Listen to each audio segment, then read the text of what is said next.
সন্তান হইল আমি রবের পক্ষ থেকে সুসংবাদ নেয়, এমন কথা আল্লাহ কোথাও বলে না। কিন্তু কোরআন আল্লাহ তাআলা বলেন ওয়াইদা বুশিরা আহাদুহুম বিল উনসা। আল্লাহু আকবার।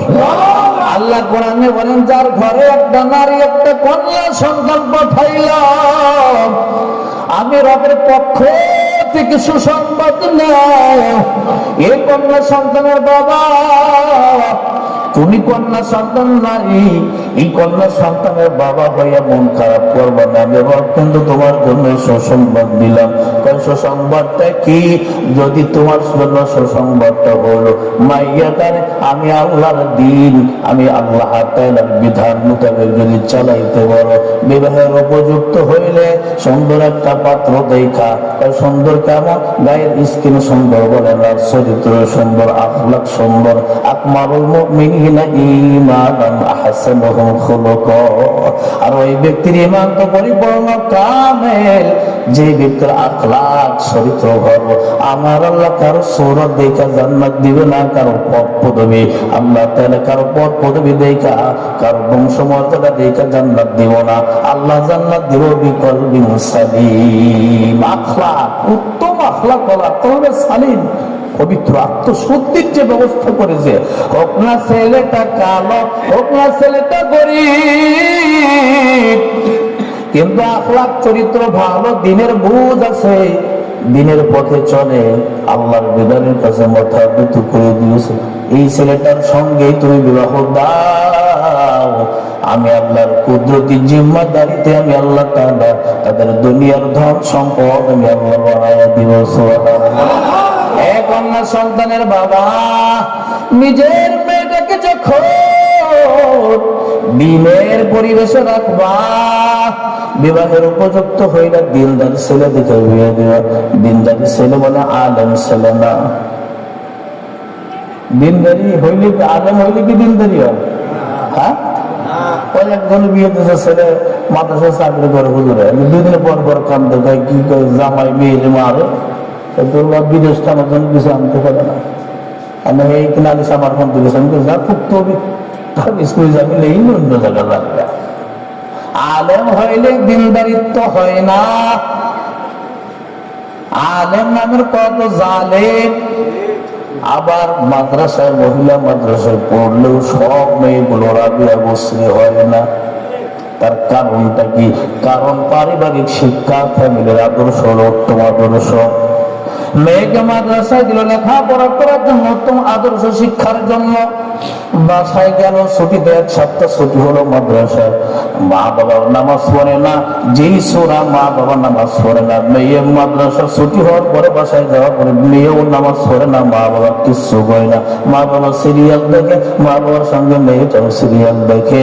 ওই ফ্যামিলির মেয়ে, ফ্যামিলির যদি শিক্ষা আদর্শ ভালো না হয়, মাদ্রাসায় গিয়ে হুজুরদের দিয়ে তাবিজ কোরআন বাইতে খাওয়া দিয়ে আদর্শবান মেয়ে হবে না, ঠিক কিনা?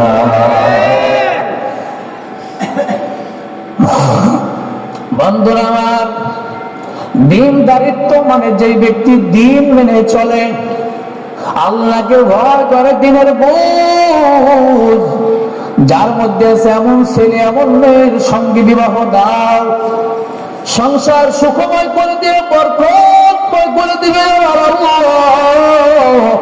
মালিকের ওয়াদা। কিন্তু ছেলেটার দিনের শিক্ষা আছে, মেয়েটার দিনের শিক্ষা আছে, কিন্তু দিন দারিত্ব নাই, মানে দিনের পথে চলে না, ঠিক মতো বর্দ বসিবে নাই, দিনের পথে চলে না, দিন মেনটেন করে চলে না। এমন ছেলে মেয়ে যদিও দিনের শিক্ষা থাকে, কিন্তু আদব ভদ্রতা আখলাক আমল না থাকে, ওইটারে নিয়ে তুমি সংসার করতে পারবে না, সুখী হবে না, ঠিক কিনা? বন্ধুরা আমার, বলতেছিলাম নারীর ইজ্জত আর সম্মান বেশি। কেন বেশি? আমার আল্লাহ বাবা আদম আলাইহিস সালাতু ওয়াস সালাম সর্বপ্রথম পুরুষ। এই মানুষটারে আল্লাহ তাআলা জান্নাতের বাহিরে বানাইলেন, জান্নাতের বাহিরে বানাইয়া পরবর্তীতে আল্লাহ জান্নাতে ঢুকাইলেন। কিন্তু আম্মা জান, পৃথিবীর সর্বপ্রথম নারী আম্মা জান হাওয়া আলাইহিস সালাম, তিনাকে আল্লাহ তাআলা জান্নাতের বাহিরে সৃষ্টি করে নাই, জান্নাতের জান্নাতের ভিতরে আল্লাহ তাআলা আম্মাজানকে বানাইলেন। এবার বলেন ও 2000 মুসলমান বলেন, জান্নাতের বাহিরে যারে বানাইছে, সৃষ্টি করে জান্নাতে ঢুকাইছে, তিনি বেশি দামি নাকি আল্লাহ যারে জান্নাতের মধ্যেই বানাইছে তিনি বড় দামি? কে দামি? কথা কয় না রে, কে দামি? জান্নাতের বোঝে না, এমন হয় বোঝে না ওয়াজ, অন্যদিকে মন রয়েছে।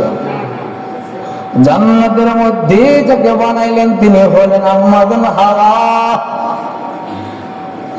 এই নারী জাতির চোদ্দ সম্মান আল্লাহ তাআলা এতটাই বাড়ায়া দিলেন, কিন্তু নারী জাতি বুঝে না।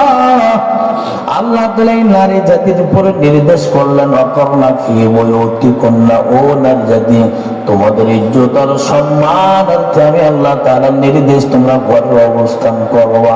কারণ দুনিয়ার সব শিয়ালগুলোই মুরগির স্বাধীনতা চায়।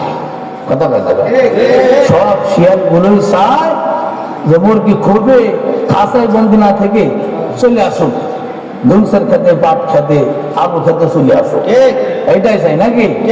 আর দুনিয়ার যত নারী লোভী, যত লুচ্ছা টাইপের বদমাইশ আছে, এরা ক্ষমতার চেয়ার বাইরে, এরা মানে নারী স্বাধীনতার নামে বেহায়াপনা আর নির্লজ্জতার আশ্বাস দেয়। কথা বলে ওদেরকে রাস্তায় নামাইতে চায়, তার মানে রাস্তায় নামাইতে পারলেই তো জিনা ব্যভিচার, খুন, ধর্ষণ এগুলারও বেশি যাবে, বেড়ে যাবে। কথা বলেন ঠিক কিনা?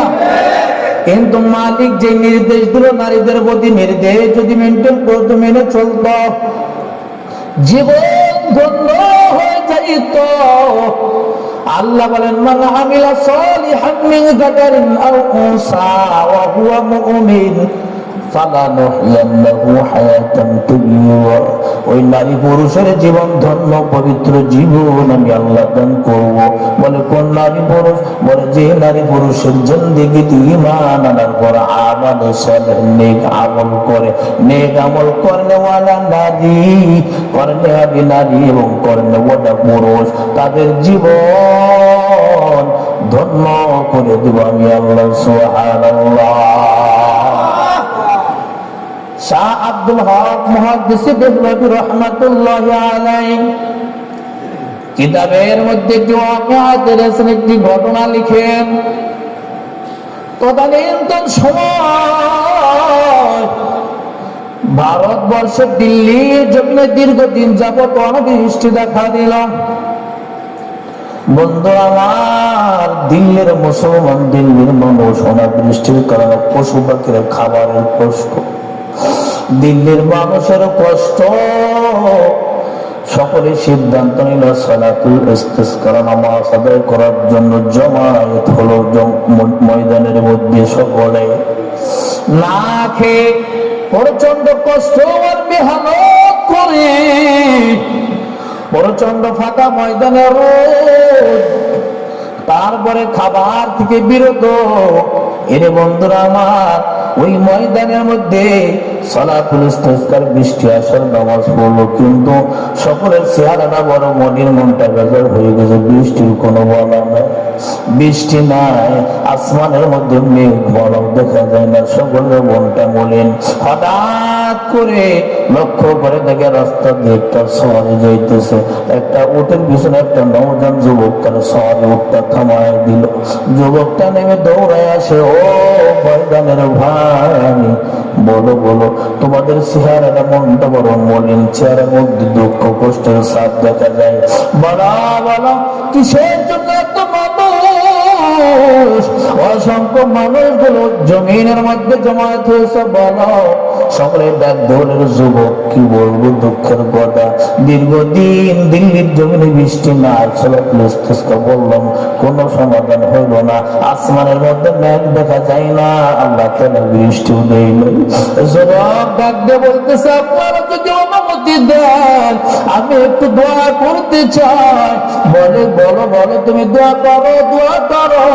যুবক বলে, ময়দানে দোয়া করলে হবে না, ওই যে আমার সরি ওখানে আমার যেতে হবে।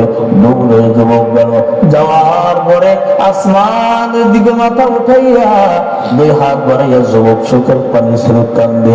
দুইটা হাত উঠাইতে দেরি, চোখের পানি পড়তে দেরি।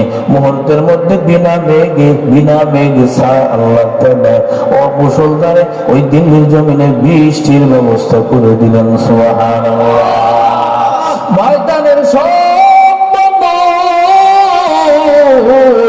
অবাক হয়ে গেল, হতভম্ব হয়ে গেল।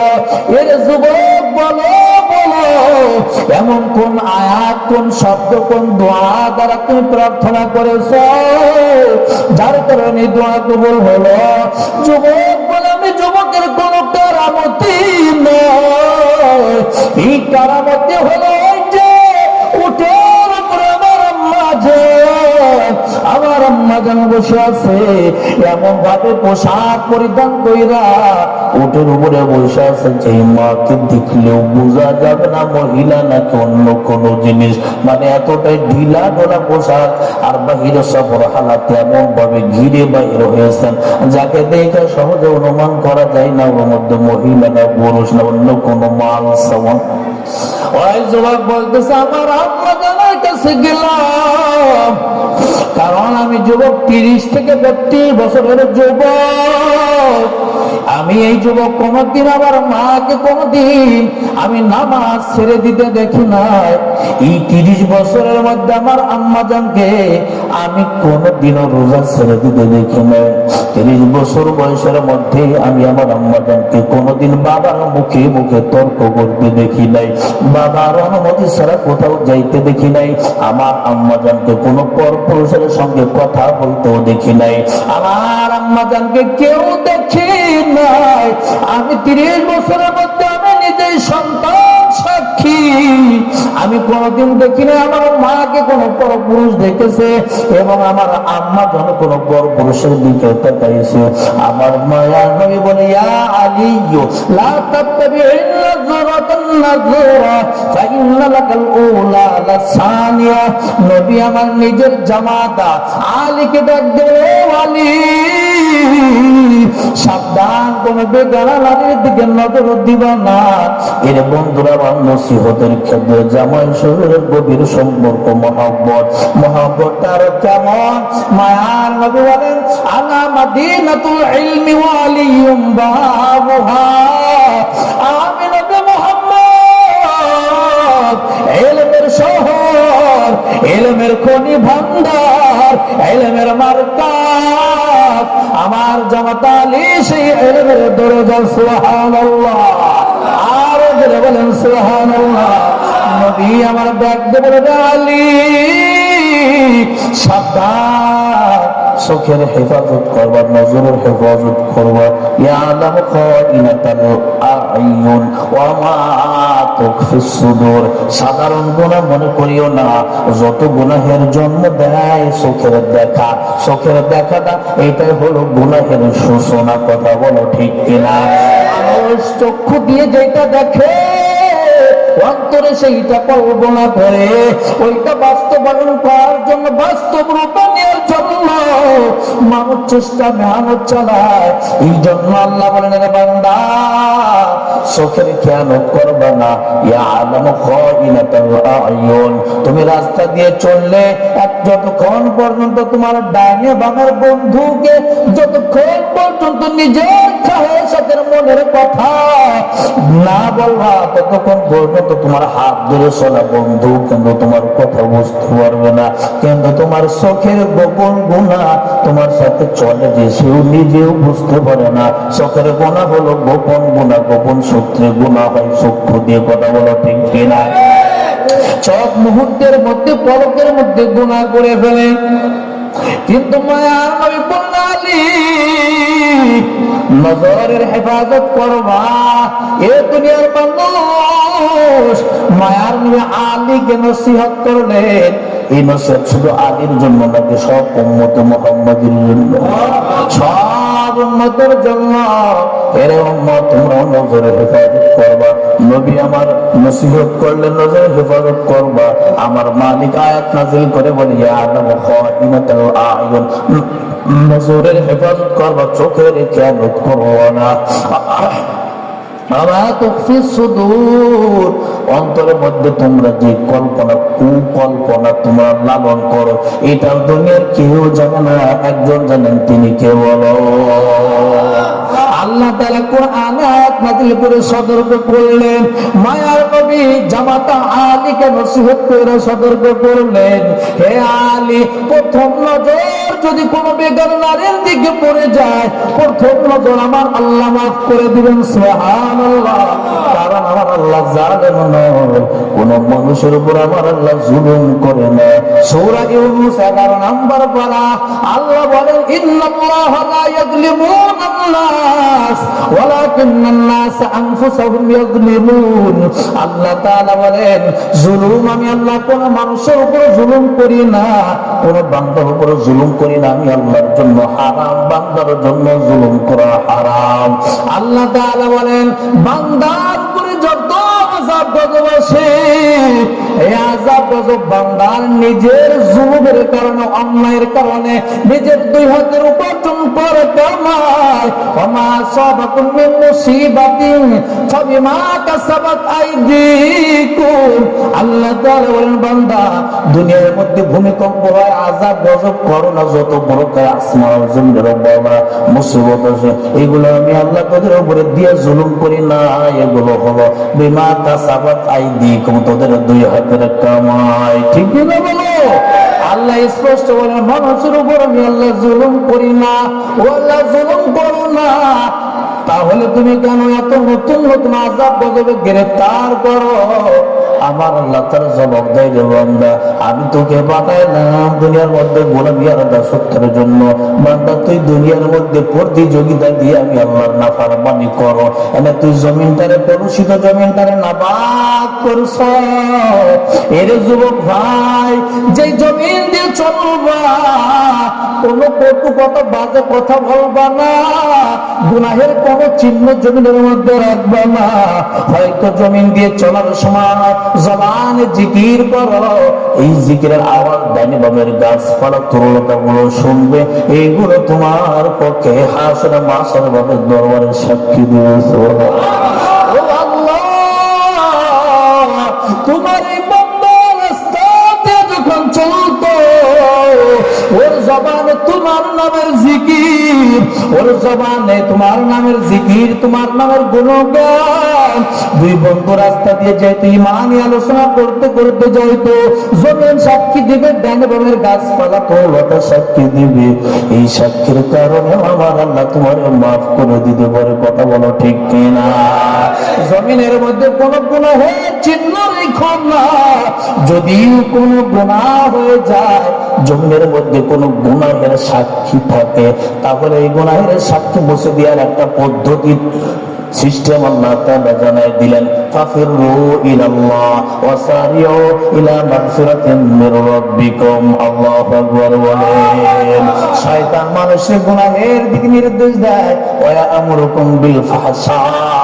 শয়তান মানুষকে গুনাহের দিকে নির্দেশ দেয়। গুনাহ মানুষের চোখে, শয়তান মানুষের চোখে।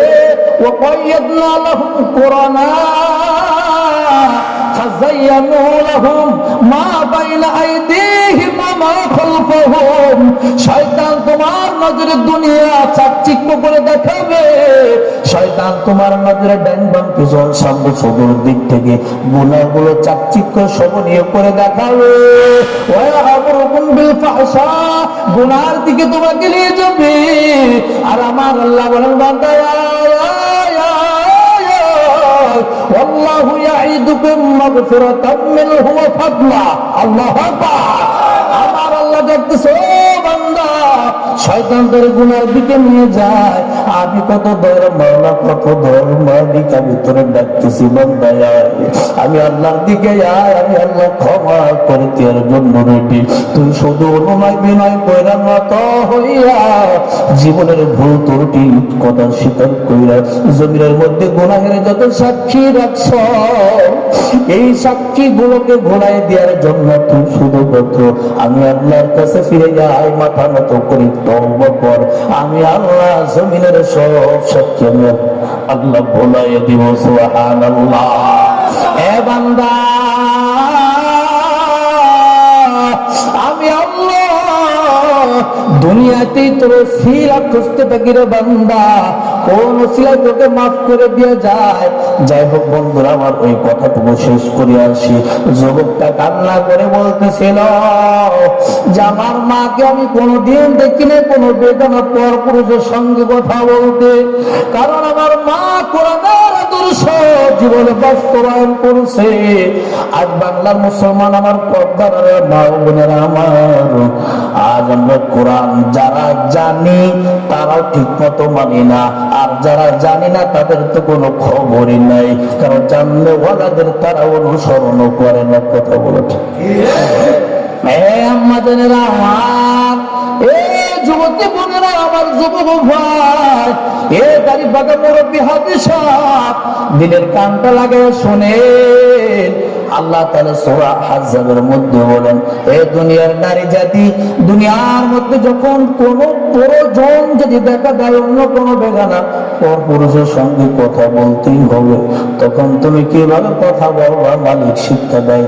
মালিক বলে ফালা তাখদানা বিল কওল ফায়াতমাআল্লাযী ফী কলবিহি মারাদু ওয়া কুলনা কওলান মা'রুফা। হে আম্মা জানেরা আমার, আপনাদের বয়ান, আপনি বাসার মধ্যে আছে, হঠাৎ রাস্তা থেকে একটা পুরুষের কণ্ঠে আওয়াজ আপনার স্বামীর নাম ধরে ডাকতেছে, মানে আপনার স্বামীর বন্ধু, হয়তো আপনার পরিচিত কোনো আত্মীয় কেউ হবে, আপনার স্বামীর নাম ধরে ডাকতেছে, তখন আপনি ঘরের মধ্যে পর্দার নামে বোবা হয়ে বসে থাকবেন, এমন শিক্ষা ইসলাম দেয় নাই। আপনি ঘরকে একটা আওয়াজ দিয়ে যদি আপনার স্বামীর সন্ধানে, আপনার স্বামীর খোঁজে যদি কেউ আসে, তাহলে আপনি ঘর থেকে আওয়াজ দিবেন নাই নাই, স্বামী বাসায় নেই, বাজারে কিংবা যেথায় গেছে সেই জায়গার ঠিকানার কথা বলবেন।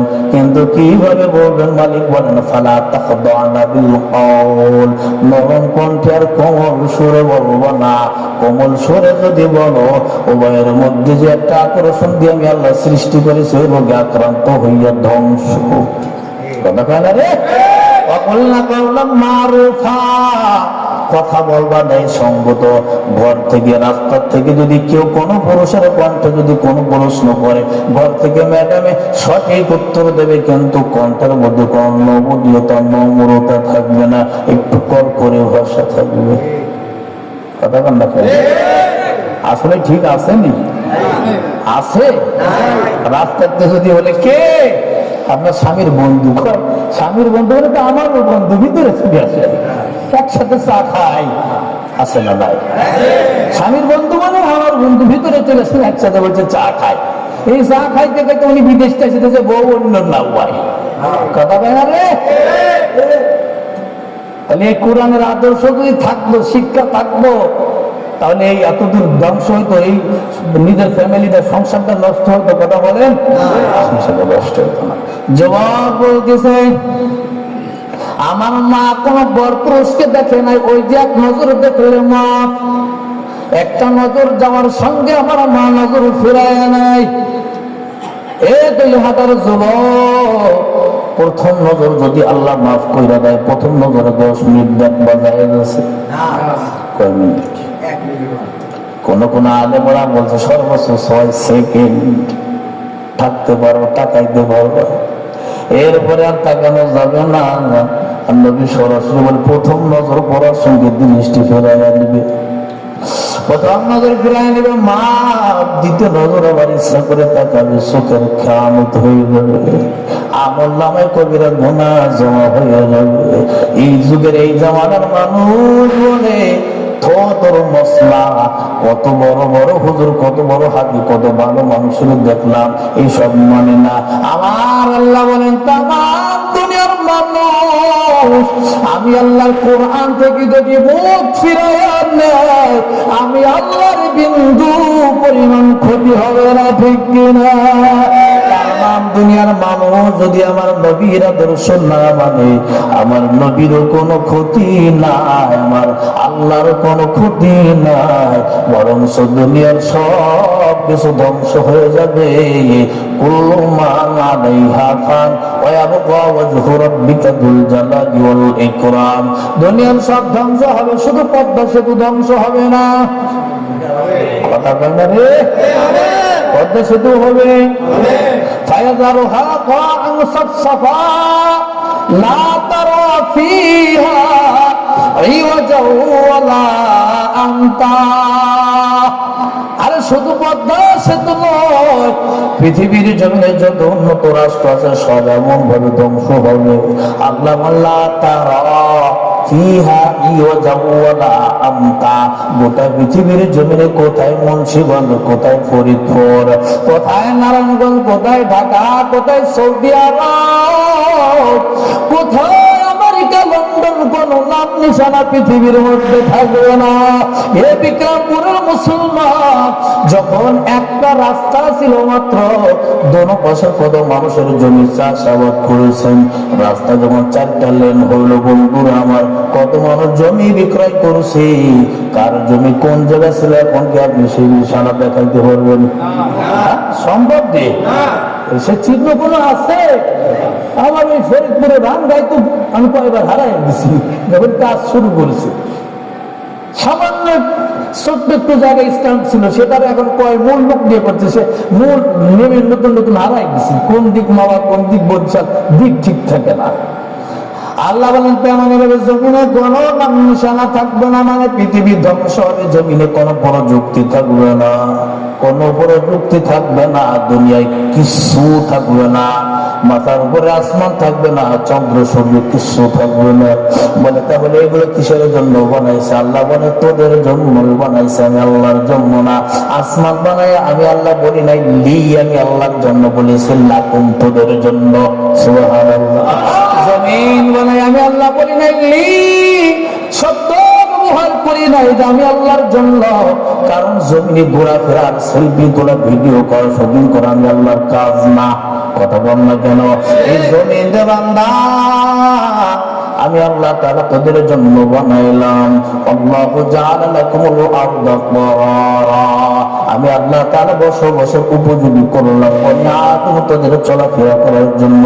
জমি যদি হেলতে দুলতে থাকতো, এই জমিনে তুমি গাড়ি চালাইতে পারতে না, জমিনে চলাফেরা করতে পারতে না। আমি আল্লাহ তাআলার কত বড় ক্ষমতা, আমি আল্লাহ তাআলার ক্ষমতা কত বেশি। এর বান্দা একটাবার জন্য চিন্তা করলি না, গোটা পৃথিবীর জমিনে আল্লাহ তাআলা একটু ঘন কুয়াশা দিয়ে মুহূর্তের মধ্যে গোটা পৃথিবীর নীরব নিস্তব্ধ করে দিতে পারেন কি পারেন না? এই গত 3 তারিখে রাজবাড়ী জেলায় মাহফিল করে যখন মেন রোডে গাড়ি উঠছে, আমি ড্রাইভারগুলো গাড়ি দাঁড় করাই সাইডে দাঁড় করে রাখো, মানে সামনে এক হাত সামনে কিছু দেখা যাচ্ছে।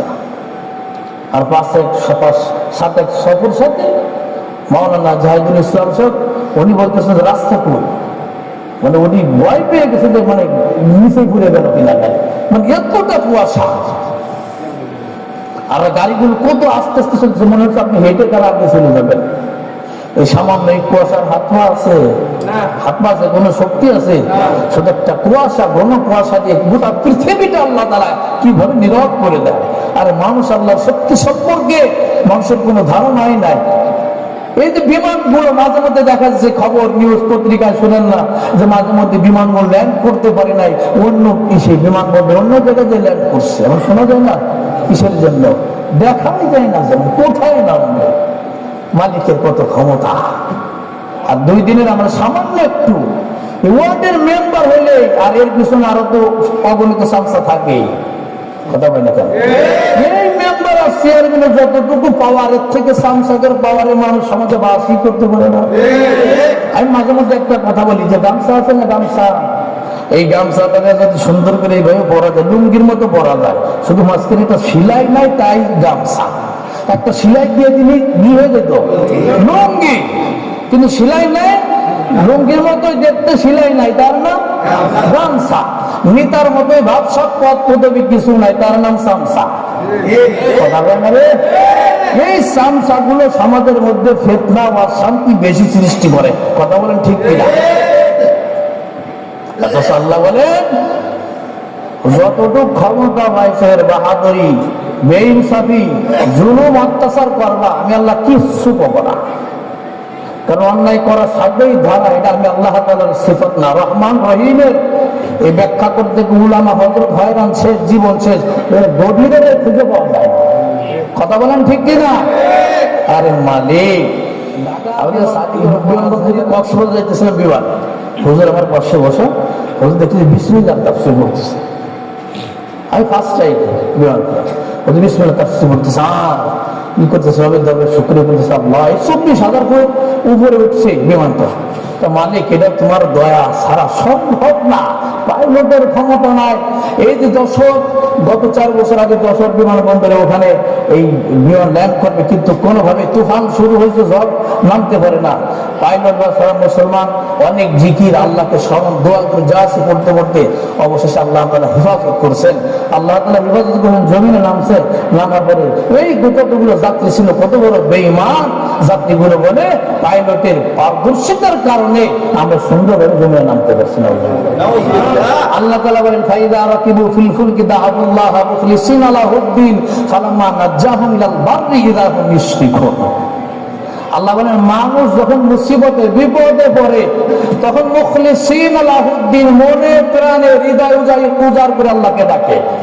এবং আল্লাহ বলতেছেন মুশরিকরাও যখন বিপদে মুসিবতে পড়ে তখন মনে করেন আল্লাহকে ডাকে। আল্লাহ নিজে বলতেছেন, এই যে আমাদের গরিবাঙ্গা নদীতে নৌকার মধ্যে পড়ছে 11 জন যাত্রী, এই ওটার পরে 3 জন হিন্দু রয়েছে। এই বছরে আমি তুফান মাঝে মধ্যে একটু ঢেউ তুফান টুফান শুরু করে সবাই লাই গেলেন সোহানি জলিন করে লাই হিল্লাল্লাহ করে, 3 হিন্দু দাদা হেউ লাই হিল্লাল্লাহ করে। কিরে ব্যাপারটা কি তোর কালী মালিক কই? এই তুফানে মা কালী দিয়ে সম্ভব না, এই যে আল্লাহর নামই নিতে হবে। আল্লাহ ইন্নাল্লাহ আলা কুল্লি শাইইন কাদির, সব ক্ষমতার মালিক কে? হেফাজতের মালিক আল্লাহ। আল্লাহ বলতেছেন এখন যখন ওরা পার হয়ে গেল মুসলমানদের সাথে, যখন নবীজির বরকতে নবীজির রহমতের কারণে কাফেরদের উপরে আল্লাহ গজব নাজিল করতো না, তো মুমিন মুসলমানদের কারণে আল্লাহ তাআলা মুমিনদের ওই যে হৃদয় উজাড় করে মনে প্রাণে আল্লাহকে ডাকার কারণে আল্লাহ মুক্ত করে দিল। ওই পারে যাওয়ার পরে ডাকারা কেন মূর্তি পূজা করবে? পারবে না। আল্লাহ সেই কথা বলতেছে ফালাম্মা নাজ্জাহুম ইলাল বাররি ইযা হুম ইশরিকুন, ওরা যখন মুক্ত করে দেয়, বিপদ দূর হয়ে যায়, তখন আবার ওরা শিরক করতে থাকে। গাছে উঠছে, গাছের মাথায় তুফান শুরু হয়েছে, আল্লাহ নামাইয়ে দাও, যদি নামতে পারি আল্লাহ তোমার মসজিদে তোমার ঘরে আমি 2000 টাকা দান করবো। একটু মাঝামাঝি নামছে, দিনটা পরিবর্তন হয়ে গেছে, আল্লাহ তো বুঝলো বারবার এই আবার তুফান শুরু করে দিছে। আবার যখন নিয়ত করেছে আল্লাহ এবার নামতে হলে 1000 টাকা দিওয়ানি নামাই দাও, যখন নিজের লাভ দিয়ে নিচে নিয়ে জীবনে গাছে উঠবো না, নিয়ত করবো না। এই হলো অবস্থা। বিশেষ করে আমাদের মা বোনেরা, এরা তো মান্যত নিয়ত করে বসে, মানে আগে পরে কিন্তু চিন্তা ফিকির করে না, ভাবে না, বলে এটা শখের মরক মুরগি, বলে না এটা শখের মরক, বড় বেশ মোটামুটি ভালো সাইজ 1.5-2 কেজি হতে পারে। এই মরকটা হারাই গেছে, হঠাৎ কান্না করে নাকে কান্না শুরু করে দিচ্ছে, বলতেছে আল্লাহ মরকটা যদি খুঁজে পাই তোমার বলেটা খাসি দিব। কি যে বললো, এটা কোনো হিসাব নেই। আল্লাহ মরকটা যদি খুঁজে পাই তোমার একটা ছাগল মান্যত করলাম, এই মুরগির দাম বেশি না ছাগলের দাম বেশি। এ জীবন কিয়ামত যদি 100 বার হয় আবার দুনিয়া ঠিক আছে। ওর কাকি কি ছাগল দেবে?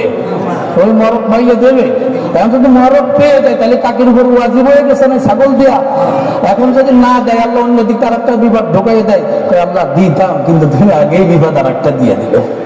এই জন্য হিসাব করে নিয়ে কোনো মান্যত করার, খুব হিসাব করে। বিপদ একটা আসছে, নিয়ে করলো যে দিনখানে 5000 টাকা দেবো, পরে এসে কাছে মনির আব্বার টাকা পাঠায়নি, 3000 নেন, পরে বিপদ আসলে আর বুঝে দিবেন। কথা তো এইটাই বোঝায়, কথা বলেন না কেন? বিপদ দূর হয়ে গেলে সেই সময় টাকার প্রতি, মালের প্রতি, জানের প্রতি সেই সময় মায়া বেড়ে যায়। এই মায়াটা কে বাড়ায় গ্রন্থ? এই যে লাইন বিশ্লেষণ, আর শাইতান ইয়াইদুকুমুল ফাকরা, শয়তান দরিদ্রতার ভয় ঢোকায় দেয় অন্তরের মধ্যে। বিপদ যখন এসে গেছে নিয়ত করে বসে বিশাল বড় একটা দিয়ে, যখন বিপদ দূর হয়ে গেছে তখন সম্পদের মধ্যে মায়া ঢোকাই দেয়, দরিদ্রতার মায়া, ভয় অন্তরের মধ্যে শয়তানে ঢোকায়। এই জন্য ওলামা হযরতের বয়ান শুনতে হবে। কোরআনে শয়তানের ধোঁকা, শয়তানের কৌশল, নারীর ফিতনা, এই টু জেড বিস্তারিত সব কিছু আল্লাহ কোরআনে দিয়েছে। কথা বলেন ঠিক কিনা? তাহলে কোরআন যারা জানে, কোরআন জানে ওয়ালা, তাদের সাথে সুসম্পর্ক রাখার দরকার আছে না নাই? আল্লাহ বলেন সূরা যুখরুফ 70 নম্বর আয়াত, আল্লাহ বলেন আল আখিল্লাহু ইয়াউমা ইযিন বা'দুহুম লিবা'দিন আদুউন ইল্লাল মুত্তাকিন। হাসর মাসের কিয়ামতের দিন সব মানুষ পরস্পর শত্রু দুশমন হয়ে যাবে, কিন্তু ইল্লাল মুত্তাকিন, মুত্তাকিন ব্যক্তি কখনো আপনার দুশমন আর শত্রু হবে না। দুনিয়ার মধ্যে যারা পরহেজগার, মুত্তাকিন, ভালো মানুষ, এদের সাথে যাদের সুসম্পর্ক, বন্ধুত্ব থাকবে, এই বন্ধু আপনার পরিচয় গোপন করবে না, আপনাকে খোঁজ করে করে করে করে বাহির করে আপনাকে নিয়ে জান্নাতে যাবে। সুবহানাল্লাহ। এবং একজন আলেম দিন, তার কত মর্যাদা, হাদিস থেকে আমি শোনাই। যখন ফুলসিরাতের সামনে যখন শহীদ, যে ব্যক্তি জীবন দিয়েছে, রক্ত, তাজা রক্ত দিয়েছে দিনের জন্য, ইসলামের জন্য, শহীদ ব্যক্তিকে ফুলসিরাতের ওখান থেকে ঘোষণা দেওয়া হবে, তুমি দৌড়ায় চলে যাও, তোমার জন্য জান্নাত অপেক্ষা করে দিয়েছে। সুবহানাল্লাহ। আর আলেমকে বলা হবে আলেমকে বলবে তুমি দাঁড়াও, তোমার যাকে ইচ্ছা তাকে সুপারিশ করে তুমি জান্নাতে নিয়ে যাও। আর বেঈমানদেরকে ওইখানে দাঁড় করাই দেওয়া হবে। সিরাত পার তাদের জন্য কঠিন হয়ে যাবে। যাই হোক, শহীদকে জান্নাতে যাওয়ার পারমিশন দেওয়া হলো, আলেমকে দাঁড় করে দেওয়া হলো। ওয়াসফা লিমান শিতা, যাকে ইচ্ছা তাকে নিয়ে তুমি জান্নাতে যাও। হাদিসের কথা ভুল বললাম? হাদিসের একটা অংশ শোনায়। রাসূল আরবি সাল্লাল্লাহু আলাইহি ওয়াসাল্লাম বলেন ফাকামা মাকামাল আম্বিয়া, নবী রহমত পয়গম্বর আলাইহিস সালাতু ওয়াস সালাম যেখানে দাঁড়ায় সুপারিশ করবে, ওখানে উলামা হযরতকে দাঁড় করিয়ে দেওয়া হবে। ফাকামা মাকামাল আম্বিয়া, তারা ওখানে দাঁড়িয়ে দাঁড়িয়ে মানুষদেরকে সুপারিশ করে জান্নাতে নিয়ে যাবে। সুবহানাল্লাহ। কোন মানুষগুলোর সুপারিশ করবে এটা বলা লাগবে আমার? যে কোন মানুষগুলোর সুপারিশ করবে? মাদ্রাসা দেখলে হ্যাঁ বদনাম করছে, টিপ্পনি করছে, চোখ চাটাইছে। হুজুরদের দেখলেই হুজুরের জোরে হাঁটলে করে দাওয়াত আছে, হুঁশ নাই, আজকে যদি হাসিটা খাওয়ার তাহলে হাঁটতে পারছে না, এই গাড়ি নিয়ে জান্নাতে চলে যাবো। হ্যাঁ, কাদের? যারা মন দিল উজাড় করে ভালোবাসছে। ভালোবাসা মানে হুজুরের জন্মের খাওয়ানো এই ভালোবাসা, অন্তর থেকে মহাব্বত করছে, অন্তর থেকে মহাব্বত করছে, হৃদয় উজাড় করে দিয়ে ভালোবাসছে, সম্মান আর শ্রদ্ধা, হৃদয় থেকে ভালোবাসা, সম্মান শ্রদ্ধার নজরে দেখেছে। এই মানুষগুলোকে উলামা হযরত তাদেরকে ফেলে রেখে যাবে না, সম্ভব নয়। আল্লাহ তাআলা পাওয়ার দিয়ে দেবে, তুমি নিয়ে যাকে খুশি, তাকে যার পছন্দ হয় তাকে তুমি যাচাই বাছাই করে নিয়ে গিয়ে জান্নাতে দাও। সুবহানাল্লাহ। এই আলেম উলামা আলেমা তৈরি হয় কোথায়? জামিয়াতুল ইসলামিয়া ইদারাতুল উলুম মহিলা মাদ্রাসায়। কথা বলেন ঠিক কিনা? এখান থেকে মেয়ে আলেমা হয়ে বাহির হয়। এর ইজ্জত, এর শান, এর মর্যাদা আল্লাহ কতটা বুলন্দ করেছেন। আমার দেশের কয় মাদারিস গুলো, অনেক আলিয়া মাদ্রাসা আদর্শ আছে যেখানে এখান থেকে কত মানুষ আলেম হয়ে বাহির হইতেছে। আলহামদুলিল্লাহ, আলহামদুলিল্লাহ। আর আমল আখলাক, ইলমের উপরে আমল করে চলে এই আলেমরা আমাদের সাথে সুসম্পর্ক রাখেন। আল্লাহ তাআলা দুনিয়াতে কল্যাণ দেও, পরকালেও লাহুমুল বুশরা ফিল হায়াতিদ দুনিয়া ওয়া ফিল আখিরাহ। দুনিয়ার সুসংবাদ, পরকালের সুসংবাদ। এবং দুনিয়ার সুসংবাদটা কি? উলামা হযরতের পরামর্শ নিয়ে যে ব্যক্তি চলবে, ওই ব্যক্তিটা আল্লাহর জমিনে কখনো গোমরা হবে না, পথভ্রষ্ট হবে না। কথা বলো ঠিক কিনা? উলামাদের মধ্যে আবার দুইটা গ্রুপ আছে। একটা গ্রুপ হচ্ছে উলামায়ে সু, মানে ফিরকায়ে বাতিলা। এলেম কালাম অনেক এলেমের জাহাজ আছে, কিন্তু দুনিয়ার কাছে বিক্রয় হয়ে গেছে। কথা বলেন ঠিক কিনা? এদের পিছু যদি ধরো, দুনিয়াও বরবাদ, খসরত দুনিয়া ওয়াল আখিরাহ, দুনিয়াও ধ্বংস, পরকালও ধ্বংস। আর যদি উলামা হযরত হক্কানি কাদেরকে দেখলে বুঝবা? বলে যে আলেমদেরকে দেখলে আল্লাহর কথা স্মরণ হয়, যে আলেমদের দেখলে ফটকা মনে হয়, যে আলেমরা দেখলে মনে হয় যে দুনিয়া লোভী, ওটা ফিরকায়ে বাতিলা। আবার কিছু আরেক আছে নিজের ভিতরে রোগে আক্রান্ত, রোগে ভরা থাকে, তো হুজুর দেখি সবাই রোগ। এমন যশোর থেকে একজন তাকে কার বিষয়ে নামাজ পড়বো, এবং ভালো হুজুর দুনিয়ায় নাই যে তার বিষয়ে নামাজ পড়বো, তা একটা গাঁজা করে। এই কথা আমার সামনে বলছিল নিজে বললো, মানে ওর দিল এমন অবস্থা, ও কোনটা ভাব পাতি তো দূরের কথা, ওর ভালো মন্দ বোঝার মধ্যে সেই শক্তি, সেই ইমানটুকু ওর মধ্যে নাই। কথা বলেন ঠিক কিনা? তো উলামা হযরতের সুপরামর্শ, দিল থেকে মহব্বত করা, ভালোবাসা, দ্বীনি প্রতিষ্ঠান, মাদ্রাসার সাথে সুসম্পর্ক রেখে যারা চলবে, উলামা হযরতের পরামর্শ নিয়ে যারা চলবে, আল্লাহ তাদের গুমরাহ করবে না। উলামা হযরতের পরামর্শের কারণে বরকতে তারা সঠিক পথে, হেদায়েতের পথে অটল মজবুত থাকবে এবং পরকালে নাজাত মুক্তির একটি সুব্যবস্থা হবে। সুবহানাল্লাহ। যুবক বলতেছিল, আমার মায়ের আমার জিন্দেগিতে আমি কোনোদিন কোনো পরপুরুষের সঙ্গে কথা বলতে দেখি নাই, আমার বাবার নাফরমানি করতে দেখি নাই, আমার বাবার অনুমতি ছাড়া কোথাও যাইতে দেখি নাই, কোরআন তেলাওয়াত ছাড়তে দেখি নাই, জিকির ছাড়তে দেখি নাই, তাহাজ্জুদ ছাড়তে দেখি নাই, আমার আম্মাজানকে নামাজ রোজা ছাড়তে দেখি নাই। তা আমি মনে করলাম আমার মায়ের জীবন, আমার মায়ের জিন্দেগিটা বড় পবিত্র জীবন, হয়তো মায়ের ওসিলা দিয়ে একটু দোয়া করি। আমার মায়ের এই যে কাপড়ে আসল ধরে আমি দোয়া করছি, আল্লাহ আমার মায়ের পবিত্র জীবন যে তোমার কাছে কবুল হয়, পছন্দ হয়, আমার মায়ের যে সমস্ত আমল হাত তোমার কাছে যে মনোভূত পছন্দ হয়ে থাকে, আমার মায়ের ওসিলা করে এই দিল্লির অনাবৃষ্টি, এই দিল্লির জমিনে তুমি বৃষ্টির ব্যবস্থা করে দাও। ও দিল্লির মুসলমান, দেখো আমার মা একজন নারী, সতী নারী, যে সতী নারীকে আল্লাহ রাসূল নিজে বলেছেন, আমি 5 ধরনের মানুষকে জান্নাতে নিয়ে যাওয়ার জিম্মাদারি নিলাম। 1 নম্বর হলো দুনিয়ার মধ্যে ওই নারী, যেই নারী তার সতীত্বের হেফাজত করেছে। কথা বলেন ঠিক কিনা? আল্লাহ রাসূল ওই নারীর জান্নাতে যাওয়ার জিম্মাদারি নিয়েছেন। সুবহানাল্লাহ। যুবক বলে, আমার মায়ের ওসিলাতে আমি দোয়া করলাম, আমার আল্লাহ তাআলা মুহূর্তের মধ্যে বারিশ বর্ষণ করছে। আল্লাহু আকবার। এমন নারী এই মাদ্রাসা থেকে কি তৈরি হতে পারে না? আমার আম্মা জানেন, আপনাদের জন্য অনেক নসিহত করেছি, সাবধান। এই নসিহত গুলো যদি জীবনে আমলে আনতে পারেন, তার জীবন লাইফ উজ্জ্বল করে দিবেন, আলোকিত করে দিবেন। কে? আল্লাহ তাআলা আলোকিত করে দিবেন। মহিলারা, নারীরা, 2টা কারণ অধিকাংশ নারীরা জাহান্নামে যাবে। এই কথা বলে শেষ করে দিচ্ছি। কটা কারণ? 2টা কারণ নারীরা জাহান্নামে যাবে। 1 নম্বর হলো অধিকাংশ নারীরা, সবাই না, অধিকাংশ, আকসারের অবস্থা যেটা, অধিকাংশ নারীরা সামান্য কারোর আঘাতপ্রাপ্ত হলেই তার উপরে অভিশাপ বদ্ধ অভিশাপ দিয়ে বসে, যে আল্লাহ তোর উপরে ঠাটা লোক কয় না। এই 2 হাজার মহিলারা কয় না রে, আল্লাহ তোর ঠাটা করুক, তুই গর্ব করুক। এই বিভিন্ন ভাবে, আরো বিভিন্ন আধুনিক বিভিন্ন ভাষা আছে, এভাবে তার অভিশাপ দেয়, আছে না নাই?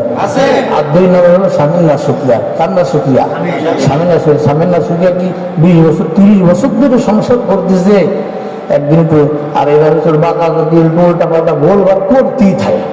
কথা এসে পুরুষের চলে হাত, ওদের চলে মুখ, ওদের মুখ থামেই না। এই আমি পুরুষদেরকে একটা কথা বলি, যে এই মহিলার নিজের ঘরের স্ত্রী যে একটু বেহায়া, মানে একটু বাঁকা টাইপের, ওরা আসলে পরে বাজারে যে 2 কেজি গুঁড়ো মাছ কিনে চুপচাপ দিয়ে শুরু করবে।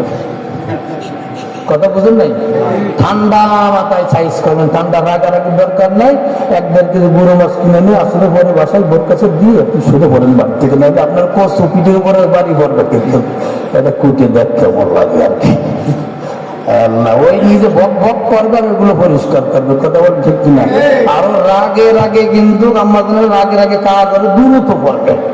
রাগে নাকি তাড়াতাড়ি বাটি, থাল বাটি, বাসন তাড়াতাড়ি ঘষা দেবে, তাড়াতাড়ি ধুবে আদি করবে, আর তার মনে করে আপনার খুঁজতে থাকবে। আপনি 1 ঘন্টা বাড়ি থেকে না। কথা বুঝতে পারছে? স্বামীর না শুকরিয়াটা কেমন? 20-30 বছর সংসার করেছি, এত ভুলভাল করে, কত সার দিয়ে দেয়, কত বুঝ দিয়ে দেয়, আর কত নসিহত করে বোঝানো যায়। একদিন একটু ভুল, একটু মারাত্মক আকারে করে ফেলছে, পুরুষ বা সারা একদিন করে খাতা পিঠা করে, সারাদিন বেচা কেনা করে, অথবা মাঠের চকে থাকি, বাসায় আসছে মেজাজটা খারাপ, একটু আঘাত দিয়েই বসছে। হে কয়েই ফেলেছে, 30 বছর তোর সাথে সংসার করে আমি যেমন শান্তি পেলাম না, হয় না? দিকে এই কথা বলছে কি শেষ? আমাদের এখন আমল শেষ। 30 বছর আমি জীবনে সুখ পাইলাম না, অথচ না জানা ঈদের সময় কিন্তু যে মার্কেট করে দিয়েছে, অন্যান্য সময় যে এই যে বিবাহ, ম্যারেজ ডে, এই যে বিবাহ বার্ষিকীতে যে গিফট দিল, তখন কিন্তু খুশি বলছে যে আমি তোমাকে ভাই শুকরিয়া আদায় করতেছি, আলহামদুলিল্লাহ। বান্ধবীর কাছে ফোনে করতে আমার স্বামী এদিকে ডাকছে, এক থাপ্পড় মারছিল একদিন, যদি থাপ্পড় মারে জায়েজ নাই, আমার মা বোনের মনে করেন ওষুধ জায়েজ করে দিয়ে গেছে, কিন্তু মার দিয়েছে। ওই দিন বলছে যে তোমার সংসার যেন জীবনে শান্তি পাই নেই, আসছে না নাই? আরে শেষ। আবার এই কথা বলে, আমি বলে সংসারটা ফিরে দিলাম, আমি বলে কি করলাম, তোর ভাত খেয়ে গেলাম, হলে খাইতো না। এই কথা, এই ছোট ছোট কথাগুলোই শেষ করে দেবে। আমরা জানি না, ওই জন্য আমরা আমলে নিই, আর পুরুষ নারীদের প্রতি কি করতে, স্ত্রীর প্রতি কি করতে হবে, ভালোবাসা রাখতে হবে। আল্লাহ আশিরুহুন্না বিল মারুফ, তোমরা স্ত্রীদেরকে নিয়ে উত্তম ভাবে জীবন যাপন করো। শ্বশুর শাশুড়ি এত কষ্ট করে লালন পালন করে যে মেয়েটাকে মানুষ করে তোমার হাতে দিচ্ছে, তোমার হাত ধরে আসছে তোমার ঘরে, তার প্রতি অবিশ্বাস করো না। অনেকে তো বউরে পিঠায় মারে, হের বউ সহ আবার শ্বশুর শাশুড়ি 14 গোষ্ঠীকে গালি দিয়ে দেয়। আছে না এমন পুরুষ? আছে না এমন হাসান বসরি? আছে না? আছে। আমাদের ভালো হতে হবে। আল্লাহ তাআলা কথাগুলো পুরুষ, যুবক, বৃদ্ধ, আমরা জানি না, যুবক সকলকে, আমি সহ সবাইকে কথাগুলো আমল করার তৌফিক দান করুন। আমিন।